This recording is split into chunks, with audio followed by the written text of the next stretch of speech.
रविवार की व्रत की दो कथाएं। पहला, रविवार की व्रत की कथा में एक बार एक गांव में एक संत रहते थे।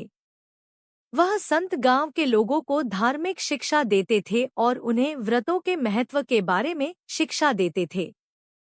एक बार गांव में एक बहुत ही गरीब व्यक्ति रहता था जिसका नाम धनुराज था।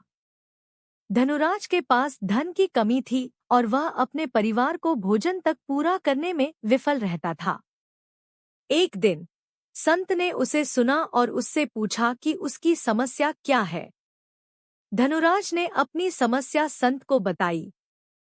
संत ने उसे सलाह दी कि रविवार को सूर्य भगवान का व्रत करें और वह समर्पित भाव से पूजा करें। उसने उसे कहा कि यह व्रत धन की वृद्धि में मदद करेगा।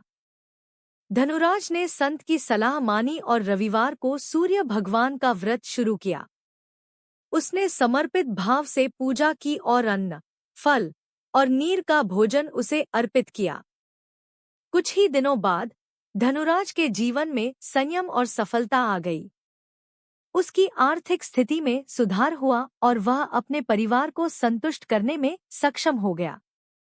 इसके साथ ही उसका आत्मविश्वास भी बढ़ा और वह अपने लक्ष्यों को प्राप्त करने के लिए प्रयासरत रहा।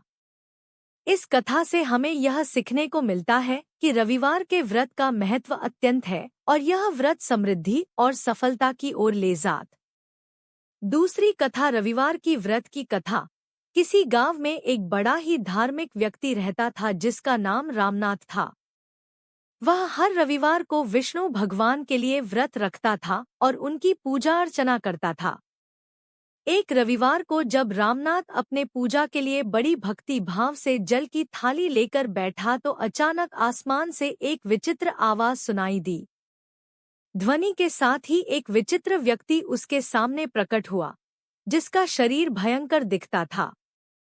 वह व्यक्ति रामनाथ के पास आया और उसने कहा, रामनाथ, मैं एक वरदान देने के लिए आया हूँ। तुम जो भी चाहोगे मैं तुम्हें वह दूंगा। रामनाथ ने चौंक कर पूछा, कौन हो तुम और क्या चाहते हो? विचित्र व्यक्ति ने हंसते हुए कहा, मैं एक अद्भुत यात्री हूँ और मैंने तुम्हें एक अद्भुत शक्ति देने का निर्णय किया है। जब तुम इसे प्रयोग करोगे तो तुम्हें सभी चीजें मिलेंगी जो तुम चाहोगे। रामनाथ को धर्म की प्रधानता थी, इसलिए उसने विचित्र व्यक्ति के वचनों पर विश्वास किया। वह उसके प्रसाद स्वरूप एक चमत्कारी और भयानक शक्ति को प्राप्त कर लिया। लेकिन एक रात रामनाथ ने वह शक्ति बिना सोचे समझे का प्रयोग किया। उसने एक भूतिया मंदिर को साफ करने के लिए उस शक्ति का इस्तेमाल किया, लेकिन उसने यह नहीं सोचा कि वह भूतिया मंदिर किसी काली शक्ति के अधीन था। उसकी लापरवाही से वह भूतिया मंदिर क्रूर और भयानक भूतों से भर गया। रामनाथ को उस समय अपनी गलती का आभास हुआ और वह भयानक भूतों के हमले से बचने के लिए भगवान विष्णु की शरण में आया। भगवान विष्णु ने रामनाथ की रक्षा की और उसे सुरक्षित घर तक पहुंचाया।